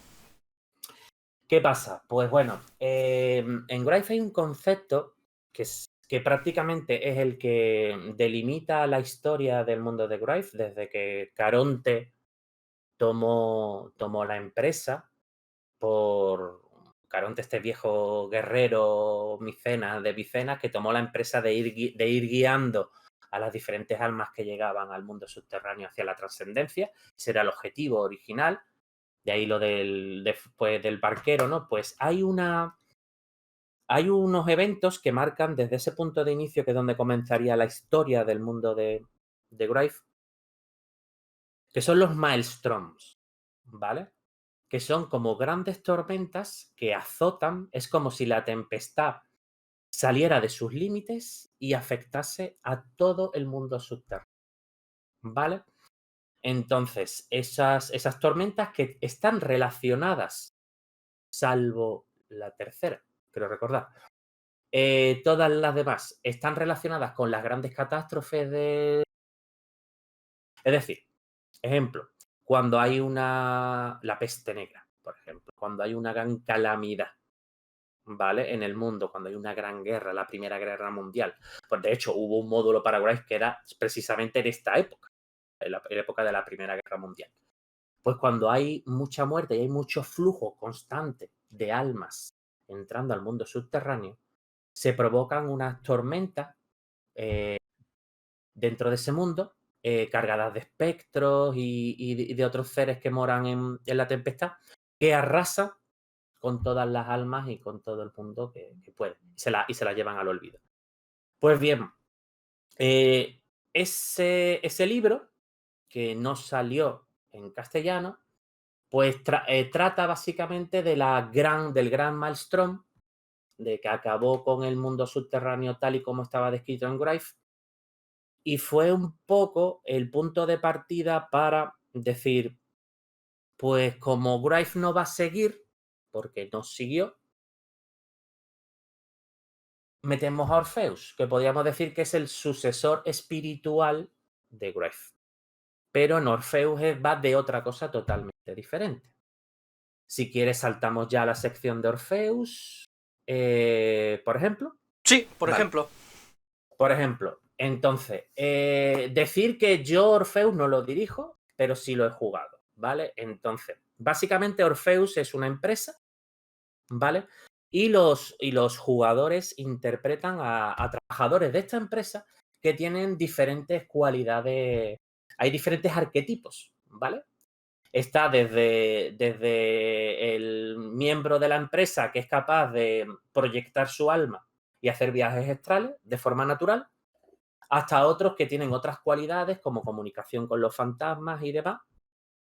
Y básicamente en el juego de Orpheus nos propone una forma de aproximación al mundo subterráneo muy, muy, muy diferente a Graith. O sea, a mí cuando llegó me dijo, a mí que me quieres vender gato por liebre, esto no es Graith, ¿vale? Esto es otra cosa, ¿vale? Entonces, pero vamos, de todas maneras está muy chulo. Pero es otro rollo totalmente diferente. Normalmente, en el caso de Orpheus, se contratan los servicios de la empresa, pues para servicios espirituales. Como por ejemplo decir, hay un edificio que queremos reconstruir porque queremos hacer un centro comercial, pero resulta que es la morada de un montón de fantasmas. Pues ya van ahí los Orfeus en plan caza fantasmas, ¿vale? Pues tal, lo que pasa que es muy pintoresco porque, claro, nos imaginamos todo el cazafantasma de la película. Pero muchas veces no es tan agresivo. Muchas veces va más como en muchas películas de fantasmas, en las que el protagonista tiene que ir investigando qué es lo que ata al fantasma, cuáles son los grilletes, y ayudar al fantasma a resolver esos grilletes para que le decís yo te ayudo y tú te vas. ¿Vale? Y dejas de aquí de asustar a la gente, ¿vale? De usar pandemonium y que llueve sangre por las paredes y todas estas cosas, ¿vale? Entonces en Orpheus va más de eso, de misioncitas, de encargos a la empresa. Es una propuesta interesante. Ya había, antes de Orpheus, había en Grave el Olvido propuestas para jugar con mortales en el mundo de Grave. Hablo de los vivos y los muertos y de mediums, ¿vale? Que eran módulos de Grave el Olvido que estaban chulos porque te permitía jugar tipo Expediente Warren, espiritista, gente que se relaciona con los fantasmas y demás, ¿no? Pues entonces, podríamos decir que el fin del Imperio acaba con la metatrama de Grave para dar paso a la aparición de Orpheus y su propia metatrama.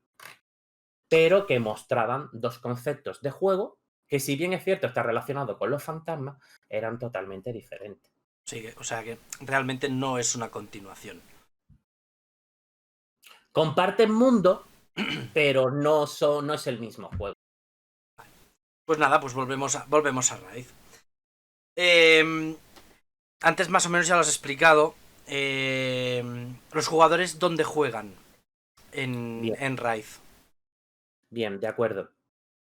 Esto voy a aprovechar tu pregunta para enlazar lo de los gremios antes que se quedó ahí en el aire, ¿vale?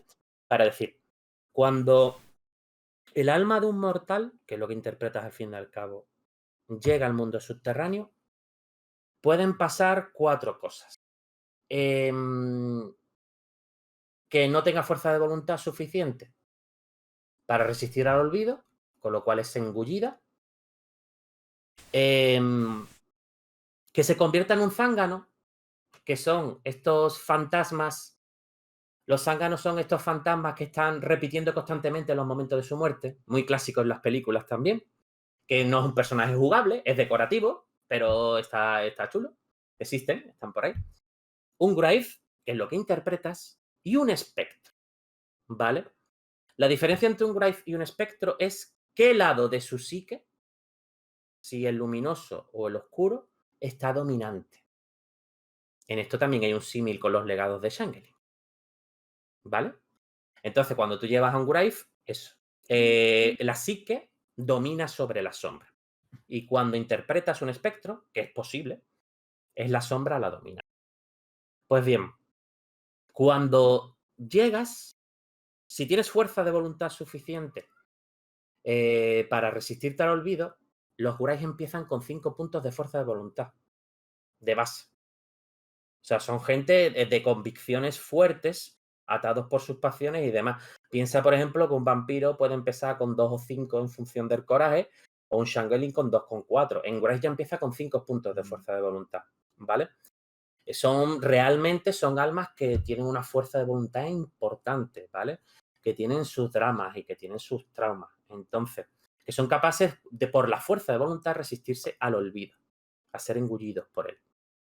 Entonces, cuando llegan a las tierras de la sombra, después de un proceso que se llama el sueño de la muerte, en el que el fantasma tiene que comprender que ha fallecido y que ya no está vivo. Películas como El arte de morir o Los otros, por ejemplo, te pueden servir de inspiración para eso. De hecho, yo he narrado partidas en las que le he dicho, sois mortales, y es mentira. Han jugado el sueño de la muerte, han empezado a pasar cosas raras hasta que se han dado cuenta de que ya habían muerto, ¿no? Entonces, cuando traspasa el sueño de la muerte y aparecen en las tierras de la sombra, ya conscientes de que han fallecido, pues se encuentran en ese reflejo oscuro de nuestra realidad y empiezan a desarrollar sus pasiones, ¿vale? Empiezan a desarrollar y sus habilidades. Y aquí es donde voy a engarzar con lo de los gremios. Perfecto. ¿Vale? En Vampiro cuando te abrazan, eres del clan tal porque tu Sir era del clan tal. Sí, de tal padre, tal hijo. Ahí está. En Changeling, cuando pasas la crisálida, pues aparece tu linaje y eres tal. En Graves, cuando aparece, no dices, pues eres un juglar o un trajo. No. ¿Vale? Los gremios son otra cosa. Eres un Grave, un fantasma. Punto. Lo que sí hay son 3 facciones políticas. Pero eres un fantasma. Punto. Lo que sí es cierto es que empiezas a desarrollar cierta habilidad en algunas de las habilidades fantasmales que hay, que se llaman los arcanos, arcanoi, ¿vale? Concretamente, que están relacionadas un poco con lo que eras en vida. Así, por ejemplo, si eras músico, artista, es probable que empieces a desarrollar la habilidad de lamento, por ponerte un ejemplo. Entonces, y esto se ve muy bien en la película Ghost, cuando el protagonista busca el fantasma del metro para que le enseñe cómo ha tocado la puerta, ¿no? ¿Vale? Entonces, en Grave existe una especie de trueque, hay un sistema de trueque en plan de yo te enseño a hacer esto y tú me enseñas a hacer lo otro. Entonces, están las habilidades innatas que tú vas desarrollando porque están relacionadas con tu vida y después las que vas aprendiendo de otros. Entonces, para aprender estas habilidades, se hicieron los gremios, que son asociaciones de fantasmas especializados en uno de los tipos de arcanos que hay en Grave. Gremios que, por cierto, en los tiempos modernos están prohibidos. Pero volvemos a lo mismo. Están prohibidos. ¿Vale? Las prohibiciones. ¿Vale? Perdón. Pero es verdad que no. O sea, tú puedes jugar. Tú no puedes jugar a Changeling sin decir soy un Knocker. O a Vampiro soy un Ventru. En Grave tú puedes decir soy un Grave. ¿De qué? De Grave. Y ya está. Porque no estoy afiliado a ningún Grevy. ¿Vale?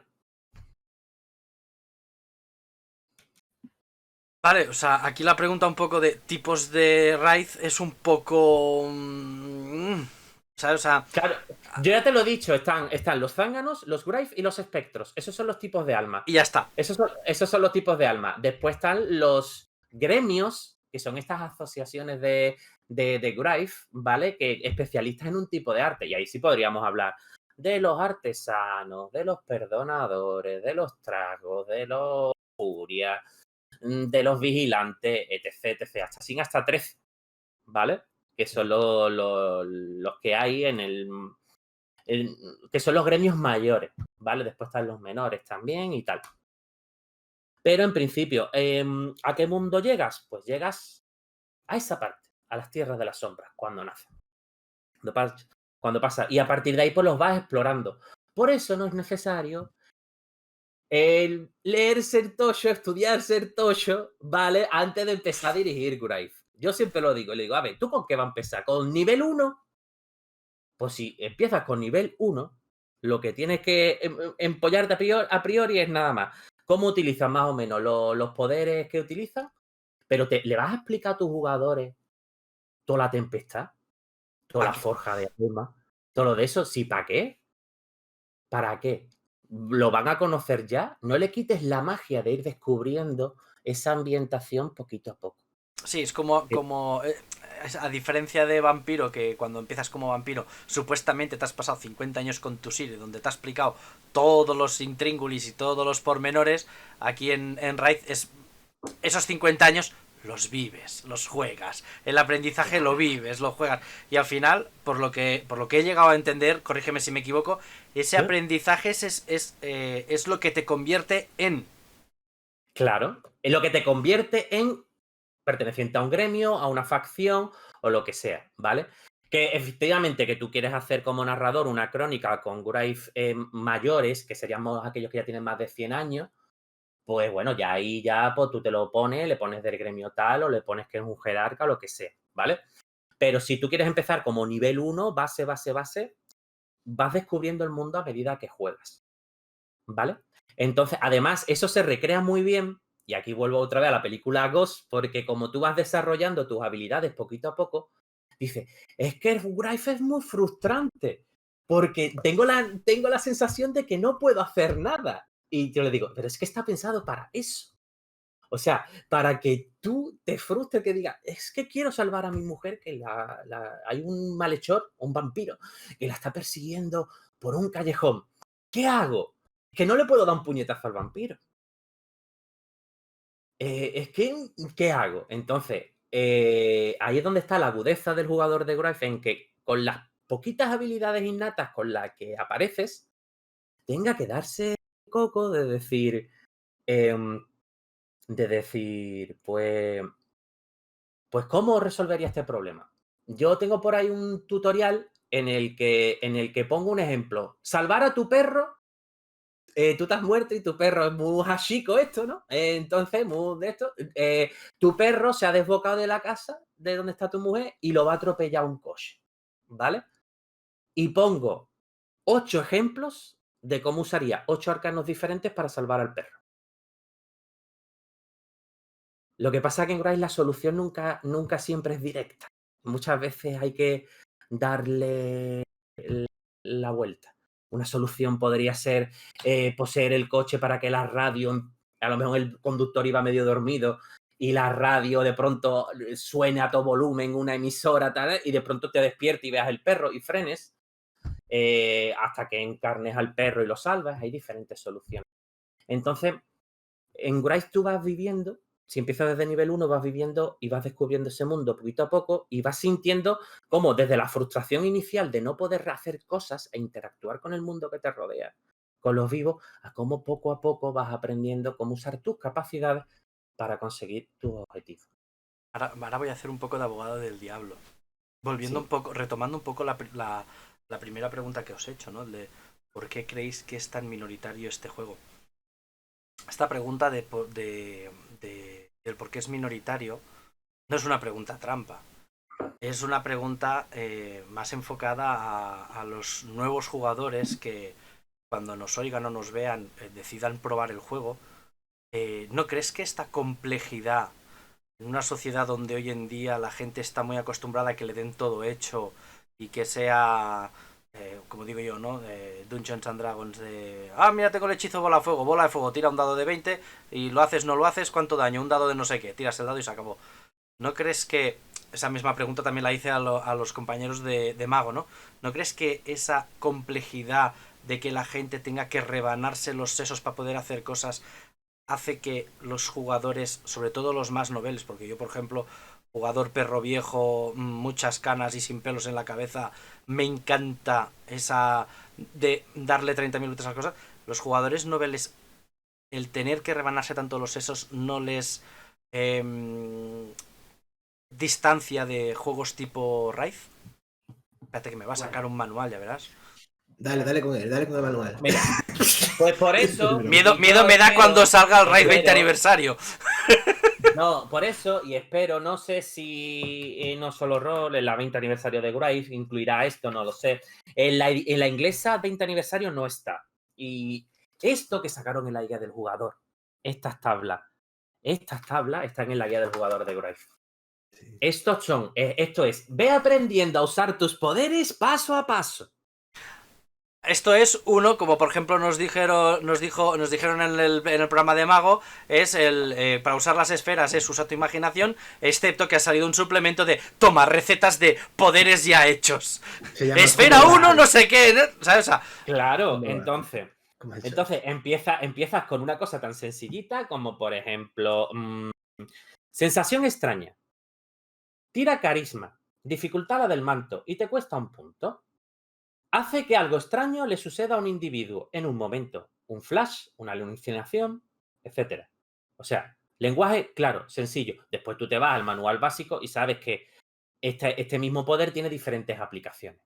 Pero para eso está la guía, para eso sacaron la guía del jugador estas cosillas en la que le entrego yo a mis jugadores. Ahora mismo en el canal de Lord Guzmán estoy dirigiendo una para novatos de Graves y es lo que le entrego yo con las fichas. Y le digo, el recetario.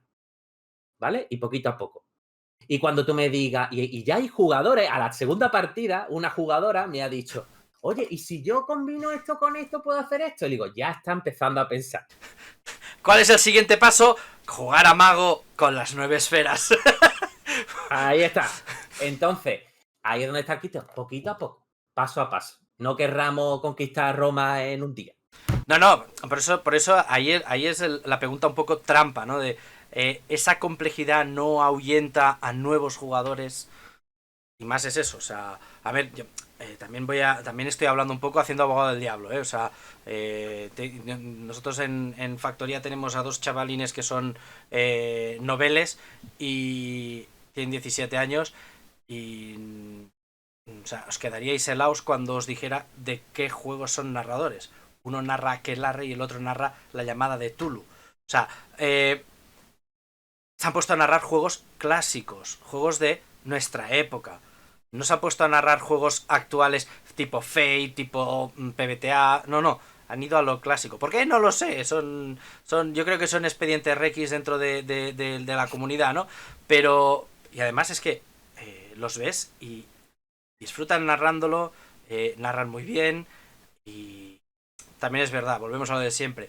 Juegan con la música del portátil o en el canal de Discord tienen el bot de la música y te van poniendo música ambiental que hace que el juego, la experiencia sea, ¿no? Pero fuera de estas excepciones de jugadores que tú les dices, les meto esto y sé que se rebanarán los sesos para encontrarlo, normalmente estamos en unas generaciones jovencitas que buscan la facilidad, buscan el que se les dé todo masticado. Y estos juegos rollo mago, rollo raid, que Changeling no sé si también van mucho por el estilo o tienen más poderes rollo disciplinas de vampiro que sabes que el nivel 1 hace tal, el nivel 2 hace tal y el nivel 3 hace tal. O sea, estos poderes así que son más de rebanarte los sesos y buscarte tú las castañas, ahuyenta un poco al jugador novel y más acomodado, por llamarlo de una manera, como decía antes, políticamente correcta, ¿no? Mira, yo te voy a decir una cosa, si me lo permitís. Y la importancia de la bienvenida. El rito de la bienvenida, ¿vale? Eso es una cosa muy popularizada entre mis colegas y es que cómo recibes a la gente cuando tú eres un narrador o un director, llámalo como quieras, ¿vale? Experimentado, ¿vale? Da igual los años que lleves dirigiendo o jugando. Lo importante es que el rol es un acto social. Una cosa son los juegos de rol, pero lo que practicamos nosotros son jugar al rol. Es una acción, ¿vale? Y es una acción social. Entonces, según cómo tú le des la bienvenida a los jugadores, según cuál sea tu aprecio de cómo te gusta que te reciban, cómo te gusta que te dirigen, eso es lo que tienes que transmitir a los jugadores. Lo que tú consideras un buen hábito en esa transmisión de información. Además, el rol tiene este deje, ¿no?, de tradición oral, que no hay que confundirla. Antes estábamos hablando de no hay por qué leerse todo el libro. Aún así, el narrador tiene que tener ese gusanillo para querérselo consultar todo, que al final es leerlo entero. Pero hay que consultarlo por partes y saber seccionar qué partes van primero y qué partes van después. Lo que a lo mejor no está del todo bien descrito en el índice o en los PDFs o no sabemos cómo abordar este tocho de libro, porque es un poco lo que impresiona el tamaño, la densidad del libro, la masa, o lo que quieras llamar. Y cómo recibes a los jugadores es lo que hace que los jugadores se queden en esta afición y concretamente en este tipo de juegos que son minoritarios. Si un jugador se acerca a Changeling o a Bright, probablemente lo haga con la curiosidad de ese niño que quiere saber un poco más después de haber conocido esta otra parte del mundo de tinieblas que es vampiro, hombre lobo, incluso mago. Y como se acercan a Bright o a Changeling dicen, oye, esto, por ejemplo, con Bright podría ser, oye, ¿qué hay peor que la muerte? Pero cuando ya estás muerto, ¿qué te puede pasar? Y ahí estaría Océano Rolero para explicarle a ese chaval, como bien lo ha hecho él muchas veces. Yo he sido jugador de Océano y he quedado muy impresionado con el despliegue reglamentario, social, el trato. Es muy importante. Eso es lo que hace que la gente ya no se quede en este juego, sino en todos los juegos, que quieren indagar en los diferentes tipos de experiencia, que no quieran encasillarse en un solo tipo de interpretación, que quiera indagar en la empatía con otros personajes, con otros roles, que quiera dirigir, dar el gran salto, como algunos consideran que no es ni tan grande. Solamente tienes que tener querer hacerlo, desearlo, porque es muy enriquecedor. Ya hemos hablado de que el rol es un ámbito en el que se puede incluir a todo tipo de personas, a diferentes niveles. Yo, por ejemplo, he tenido la suerte de compartir mesa con gente invidente y soy una persona que recrea mucho el aspecto gráfico de las partidas, creando mosaicos, música. Y sin darme cuenta, empezar la partida y decirle, tú eres este, y darme cuenta de que he tenido que manejar que diferenciar todo el sistema que yo utilizo para poder adaptarlo a esta persona. Y eso también es muy importante. Que el rol tiene la capacidad de adaptarse a un gran abanico de dificultades. ¿vale? Y no solamente las físicas, sino también las sociales. Mucha gente que se acerca al rol lo hace con ganas de conocer gente, de hacer amigos. Yo, mis primeros amigos, esa concepción que tenemos de la amistad, las adquirí en el rol. La confianza en uno mismo, el crecimiento de la autoestima, todo eso lo genera el rol. Y Changeling, concretamente, que es lo que me toca a mí hablar, tiene esa facultad, ¿vale? Porque es un juego que muchas de sus reglas van dirigidas a el trato entre el Changeling y el humano. Bueno, Vale. siempre dicen que todo juego de rol o todo juego detrás tiene un trasfondo educativo. ¿Vale? Eso también en el programa del el uso de los juegos de rol para educar, para tratar a nivel psicológico. Lo que ahora se está poniendo mucho de moda, la educación con gamificación. Eh, si sabemos encontrar el trasfondo educativo a un juego, eh, aparte de que de un aula donde tienes 20 alumnos enganches a 2 o 3 a jugar a rol de forma más asidua, es encontrar eso, ¿no? El trasfondo educativo de un juego. O sea, en el caso de Changeling, pues eso es el ponerte en el otro lado y tratar a un ser humano siendo tú un ser superior que se alimenta de su imaginación, sus ideas, sus eso, y en el caso de Raid, ¿no? El gestionar el momento de la muerte y que detrás de la muerte puedes seguir haciendo X cosas y que, oye, que aquello que muchas veces dicen muy utópico, ¿no? De que la muerte no es el final, que hay algo más detrás, ¿no? O sea, esa pérdida de miedo que sobre todo a muchos chavales jóvenes, el de, bueno, ¿y si muero qué pasa? Y pues la muerte al fin y al cabo, aunque suene duro, es parte de la vida. O sea que... Pues Océano, depende. has cogido algo... Sí, he cogido algo porque a raíz de tu pregunta, que hemos vuelto a la primera, de por qué son tan minoritarios, me vas a permitir que te diga que yo he dirigido con chavales, con novatos y demás hasta 2016, estaba en las asociaciones aquí de Cádiz. Y te voy a decir que he tenido mejores experiencias con gente que no sabía de Mundo de Tinieblas con Grave que con jugadores de Mundo de Tinieblas que a lo mejor no habían jugado nunca a Grave, pero que venían de jugar a vampiro, a lobo, a mago. ¿Por qué? Porque venían con ideas preconcebidas muchas veces. Y todos hemos jugado la historia de vampiro pegándose de hostia con lobo y viceversa.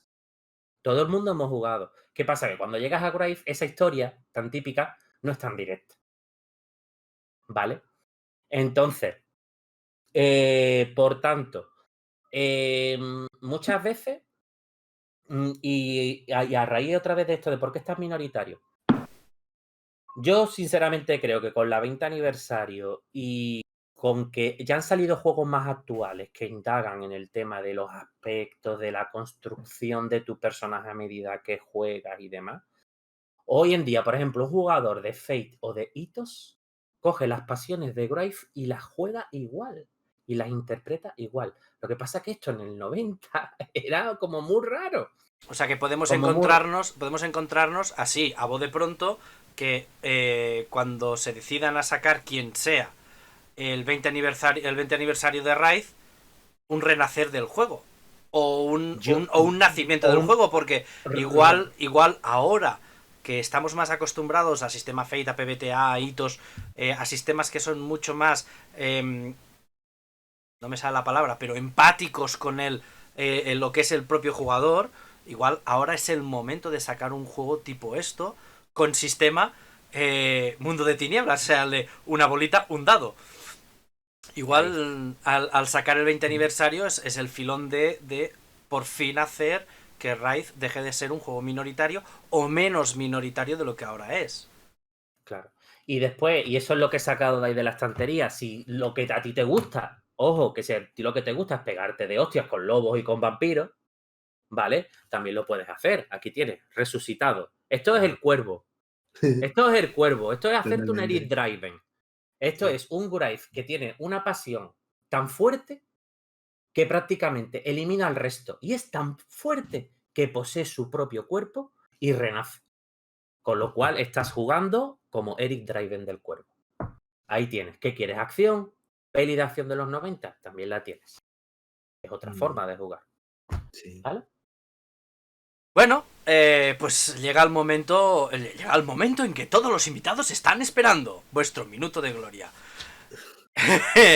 Hostia, esto ¡Qué que... miedo! Algo que queráis añadir de vuestros respectivos juegos, de vuestras respectivas vivencias. Este es el momento. Bien. Me da igual quién empiece. Venga. Empiezo yo, venga. Bueno, yo antes de decir nada, creo que he dejado cosas en el tintero particularmente, como Reyes Poco Friki. A pesar de que tengo mi canal, participo activamente en el canal de Web Vampiro, los cuales me tuvieron la gracia de dar mi nombre a esta organización, ¿vale? Para que participara en esta charla, ¿no? Y estoy súper agradecido porque necesitaba algo así en estos momentos en los que las circunstancias no me sonríen e intento sobrellevarlo. Y el rol y Changeling es un juego que me da mucha fuerza y mucha ilusión, porque en eso se basa, en la esperanza. Mientras que otros juegos de mundo de tinieblas representan conceptos como el hambre, la rabia, el hubris, Changeling es la ilusión y la esperanza, ¿vale? En este mundo de tinieblas. Y yo creo que los jugadores que se acerquen a este juego tienen que buscar eso, la esperanza en la oscuridad, a pesar de que el drama tiene que estar siempre presente, porque beber de esta pena es necesario para saber valorar los momentos dulces de la vida de la ficción, está claro, pero no olvidemos que el psicodrama siempre nos ayudará a contemplar nuestra realidad de una manera reflexiva. Y el rol, no solo Changeling, tiene esa facultad natural. Qué bonito. Sí, la verdad Ole. es que... Ole. Muy español. Ole. Yo soy más directo. Bueno, no pasa nada. Emotivo, desde luego, ¿eh? Hay ganas patos. Venga. Bien, Venga. de acuerdo. Bueno, pues yo también voy a aprovechar para hacer publicidad también. Yo también tengo un canal y si queréis saber más de Graif, ahí hay 6 tutoriales con todos los libros desglosados, ¿vale? Luego pasadme por privado vuestros canales, que lo pondré en la descripción tanto de los vídeos como de los podcasts, y así quien quiera tiene acceso directo ahí para seguiros. Muy bien, eso lo primero. Después,